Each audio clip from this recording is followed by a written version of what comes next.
Well, thanks, Jerry, and it's a pleasure to be here and to contribute to what's been a very informative session. And I would also like to pay tribute to many people in the room who have driven the region's future forward, including in this area. I know there are HESC partners here. Alan Finkel was somewhat demure about his contribution. He's been an enormous force in bringing hydrogen to the attention of the country and to explaining it, as you saw, in ways that make it clear to people who don't live and breathe science every day what the significance of this particular fuel source is. I certainly want to recognise Steve Demopoulos. I've sat across the table of the Estimates Committee of the Victorian Parliament over many years, and I bear some scars from Steve. Actually, he's been a great interlocutor and a pleasure to be working with for a long time. There's Brad Page, I've worked on energy reform with. There's many other people in the room, I could go on. But let's just say, you may be asking, if I'm going to talk about what does this mean for the region, what would I know about the region? And I feel like I've been a friend of Gippsland and the Latrobe Valley for many a long year. And I came here for the first time as a callow South Australian export at the age of 23 to work for the State Electricity Commission of Victoria. And there's probably a few people in the room who still remember that. And I was a Class 1 engineer, and it really imprinted itself upon me just how critical the power sector was to this region. And through various, and this is not just a kind of memory lane trip for the sake of telling a story, but it's important to saying what I think the future of the region used to be thought of and what it looks like now. I have seen it go through the privatisation period. I've had a lot of contact with it from the point of view of agriculture. I was down at the Mitchell River when the floods happened in 2010. I have negotiated intensively with Australian Paper over its industry here. I've been in the meantime designing renewable energy schemes on the one hand, helping to launch Carbon Net on the other, working with our Japanese and Australian government and colleagues and in fact Japanese government colleagues on the HESC project.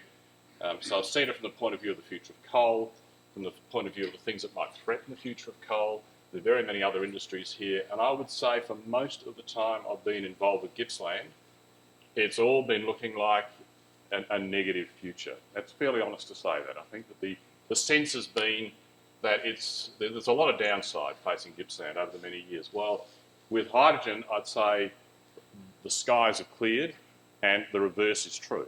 Right? This is really an opportunity for this region to be a national and global energy provider into the very long term. In a carbon-free world which craves energy security, with growing populations, with growing economies, and with limited opportunities that Alan's perfectly outlined as to how it might meet energy security and a modern lifestyle and at the same time be responsible to the planet, and indeed have an energy system that is capable of operating indefinitely. It isn't only a carbon question. Think 500 years from now, think even say 200, 300 years from now, which is pretty well the distance from now back to the Industrial Revolution, when large-scale coal began to be used. Think 200 to 300 years forward, and most of the coal, oil and gas reserves of the world will be very high cost to the extent that they're available at all. And if we want future generations to enjoy a kind of lifestyle that we have, we need something that has got a greater chance of going on for a very, very long time. And I mean here, centuries and millennia. Now that might sound far too forward-looking and far too expansive, but it's always been something teasing me. What is that solution? Well, hydrogen offers that opportunity. That's the point I would make to you. And this place, this region, has got so much that if I was the goddess of hydrogen and I was coming to Earth and thinking, what is the place for a hydrogen industry? I'd come here. Why would I come here? Because think of the advantages that come from the very things that are vulnerabilities. You have massive transmission capacity in the electricity grid waiting to be used as coal-fired power of the current generation scales down. You have massive pipeline capacity that's currently taking natural gas that in the fullness of time will also have to give way to something different. We have a port at Hastings. We have an offshore terminal or a port facility at Barry Beach that ExxonMobil currently uses. We have, obviously, massive resource of coal. Offshore, down in between Wilson's Prom and East Gippsland, there is the potential for, say, 4,000 megawatts of serious offshore wind operating at what is a 50% capacity factor. That is pretty well the full energy capacity of Loy Yang A power station. And of course there is, as Alan was indicating, a huge geological storage resource sitting just waiting to be used offshore from Gippsland. And it's offshore. What a huge advantage is that? Try and put CO2 under a town, and I can tell you what kind of social licence problems you would have. Take it offshore, and it's much more tractable. Okay, so there's just, and that's the same of wind, incidentally. People think renewables is some kind of walk in the park, and I agree with Alan entirely. It is. Wind and solar are the big plays in renewables into the future. But don't imagine that every one of those projects is just going to waltz through its planning cycle, that it's going to have in immediate community acceptance. Now, people care about what they see around them, and increasingly, we've even got Bob Brown campaigning against the wind farm somewhere in Tasmania.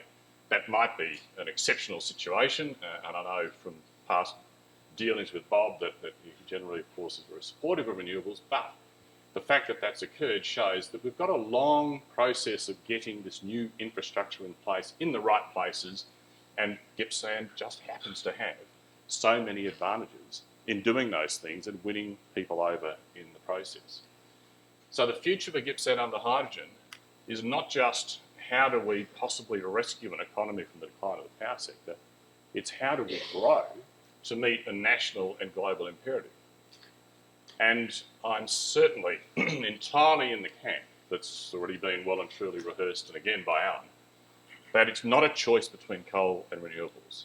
There's one thing this country absolutely has to get over, and that is the idea that we are for or against one or the other. The future as I said earlier, the future in centuries' time is going to be essentially renewable. It has to be. There's a possibility that nuclear in some form could also have a very long future, but essentially it has to be renewable.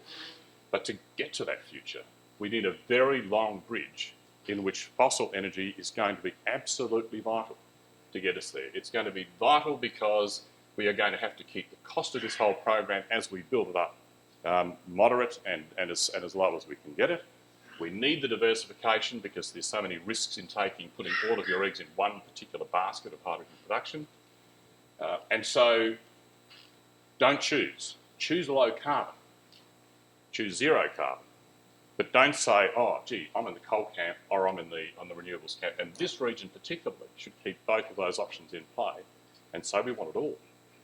We want it all because we can provide it all, and in providing it all, we can be that global and national hub, out of which other industries might spin off as well. If you talk to Brian Davey from ACI, you'll hear many opportunities coming out of intensive agriculture with CO2 in greenhouses, of carbon fibre production, and there's a lot of odds. There's many other possibilities. But in an industry that is doing coal and CCS and wind and then exporting the product, the hydrogen product to the world, it can then spin off from that various other opportunities. So it's, as I said, it's like someone said, let's build all of these facilities, this infrastructure, put all of these natural resources in one place, and then when everyone wakes up to the fact that hydrogen is going to be the future, let's get it all used. They did it. Someone did it here. So I think Gippsland can now look at itself not as the downside story of regional Victoria, but as the upside story of national Australia, so to speak. That's about as much as I need to say, I think. You've heard plenty of, from people that I've got. That's the one slide, by the way, that you can get from me up there. And as you can see, I really worked on that slide. And I think the graphics, I think they leave Alan's graphics totally in the shade. I think you'll agree with that. But thank you. It's been a pleasure to be here. I hope that's helpful, and I'm pretty keen to hear how the day progresses. Thank you very much.